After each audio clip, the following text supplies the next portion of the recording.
Bien, vamos a ver ahora una galería de imágenes del Colegio Americano de Reumatología. Aquí vemos en esta imagen, pues una de las cosas más evidentes, vemos caída de los dos últimos dedos, y esto es por ruptura del tendón extensor de cubital. Vemos afectación subcutánea con la presencia de nódulos subcutáneos. Todas estas imágenes son del Colegio Americano de Reumatología, propiedad del Colegio Americano de Reumatología. Aquí vemos artritis de las interfalángicas proximales. Vemos presencia de nódulos subcutáneos. Vemos desviación metacarpofalángica. Vemos subluxación, presencia de nódulos reumatoideos, atrofia de los interóseos dorsales, cuadratura del carpo, que son signos prácticamente, muy característicos de una persona con artritis reumatoide avanzada.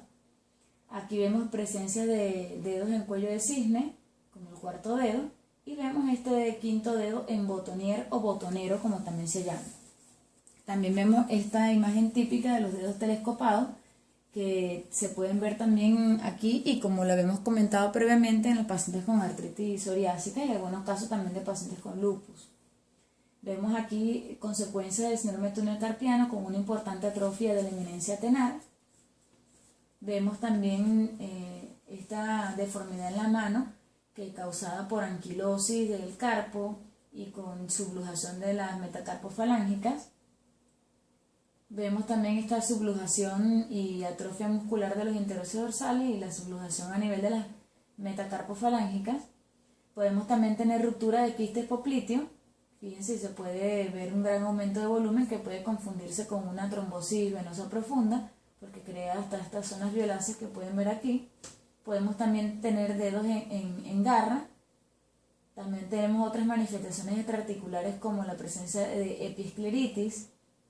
Tenemos presencia de escleromalacia perforans, que es que se perfora la esclera.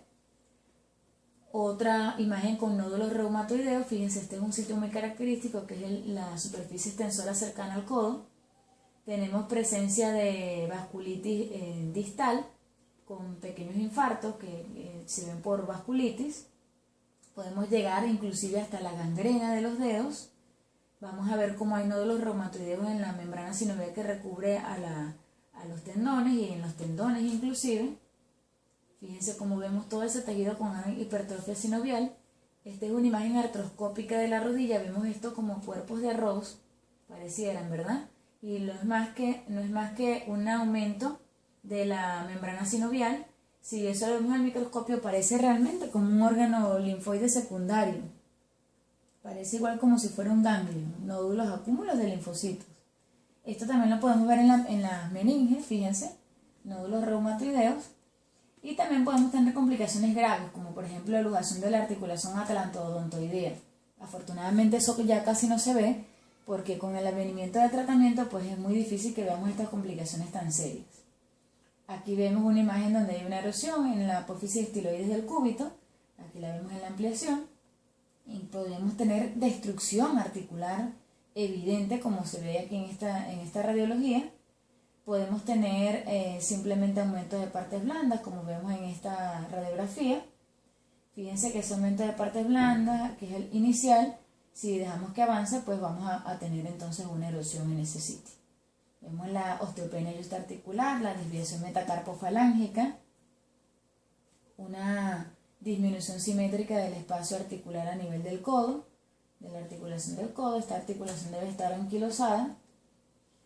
Fíjense a nivel de la cadera. En la cadera puede inclusive hasta perderse el espacio articular completo por destrucción del cartílago, crear una artrosis secundaria.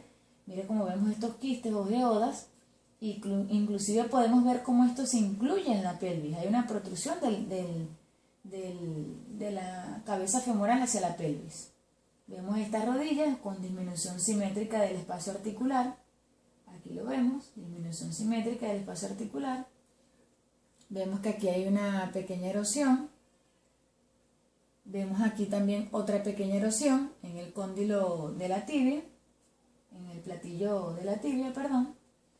Vemos la desviación lateral que tienen a nivel de las metatarsofalángicas. Vemos prácticamente una anquilosis en los dedos.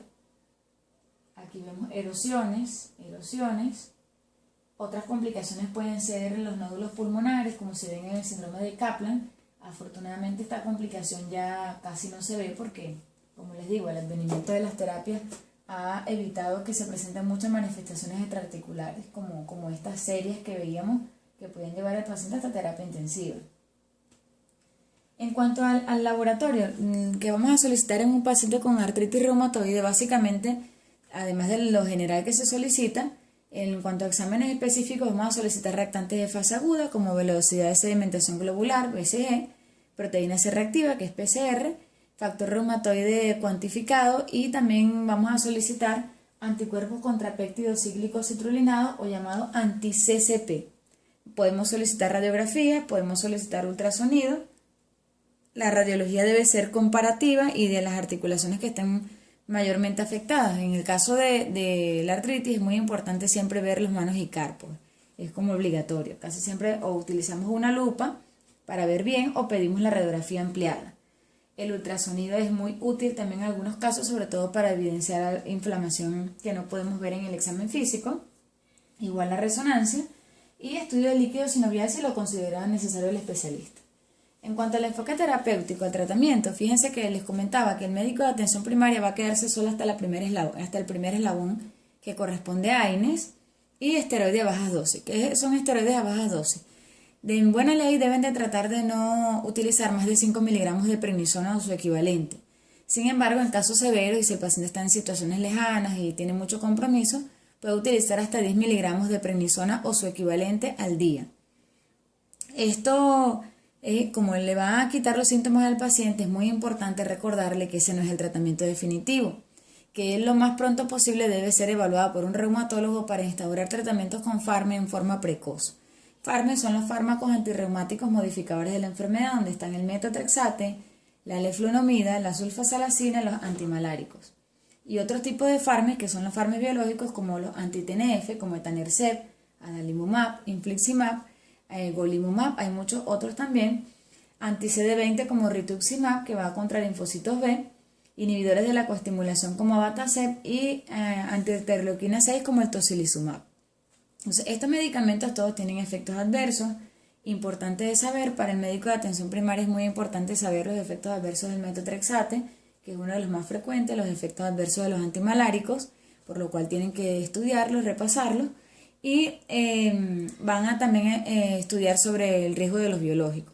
Los medicamentos biológicos son medicamentos que van dirigidos contra un blanco muy específico del sistema inmune, y ellos pueden estar relacionados con predisposición a infecciones y algunas reacciones alérgicas, y hay que estar pendiente, porque si usted, por ejemplo, le llega un paciente en la rural y el paciente está recibiendo tratamiento biológico y usted lo está viendo por alguna infección, seguramente hay que interrumpirle el tratamiento y reanudarlo una vez que pase ese proceso infeccioso.